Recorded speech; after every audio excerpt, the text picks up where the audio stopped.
توریت کی کتاب پیدائش اس کا 22 باب۔ خداوند کے کلام میں یوں لکھا ہے، ان باتوں کے بعد یوں ہوا کہ خدا نے ابراہیم کو آزمایا اور اسے کہا، اے ابراہیم۔ اس نے کہا، میں حاضر ہوں۔ تب اس نے کہا کہ تو اپنے بیٹے اسحاق کو جو تیرا اکلوتا ہے اور جسے تو پیار کرتا ہے ساتھ لے کر موریہ کے ملک میں جا اور وہاں اسے پہاڑوں میں سے ایک پہاڑ پر جو میں تجھے بتاؤں گا سوختنی قربانی کے طور پر چڑھا۔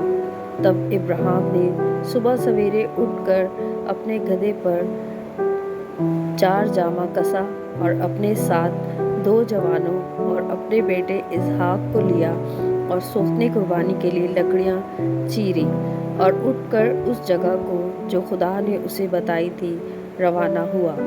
تیسرے دن ابراہیم نے نگاہ کی اور اس جگہ کو دور سے دیکھا۔ تب ابراہیم نے اپنے جوانوں سے کہا، تم یہیں گدھے کے پاس ٹھہرو، میں اور یہ لڑکا دونوں ذرا وہاں تک جاتے ہیں اور سجدہ کر کے پھر تمہارے پاس لوٹ آئیں گے۔ اور ابراہیم نے سوختنی قربانی کی لکڑیاں لے کر اپنے بیٹے اسحاق پر رکھی اور آگ اور چھری اپنے ہاتھ میں لی اور دونوں اکٹھے روانہ ہوئے۔ تب اسحاق نے اپنے باپ ابراہیم سے کہا، اے باپ۔ اس نے جواب دیا کہ اے میرے بیٹے، میں حاضر ہوں۔ اس نے کہا، دیکھ، آگ اور لکڑیاں تو ہیں، پر سوختنی قربانی کے لیے برا کہاں ہے؟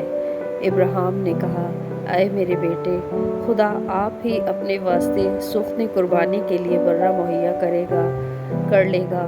سو وہ دونوں آگے چلتے گئے اور اس جگہ پہنچے جو خدا نے بتائی تھی۔ وہاں ابراہیم نے قربان گاہ بنائی اور اس پر لکڑیاں چنی اور اپنے بیٹے اسحاق کو باندھا اور اسے قربان گاہ پر لکڑیوں کے اوپر رکھا۔ اور ابراہیم نے ہاتھ بڑھا کر چھری لی کہ اپنے بیٹے کو ذبح کرے۔ تب خداوند کے فرشتہ نے اسے آسمان سے پکارا کہ اے ابراہیم، اے ابراہیم۔ اس نے کہا، میں حاضر ہوں۔ پھر اس نے کہا کہ تو اپنا ہاتھ لڑکے پر نہ چلا اور نہ اس سے کچھ کر، کیونکہ میں اب جان گیا کہ تو خدا سے ڈرتا ہے، اس لیے کہ تو نے اپنے بیٹے کو بھی جو تیرا اکلوتا ہے مجھ سے دریغ نہ کیا۔ اور ابراہیم نے نگاہ کی اور اپنے پیچھے ایک مینڈھا دیکھا جس کے سینگ جھاڑی میں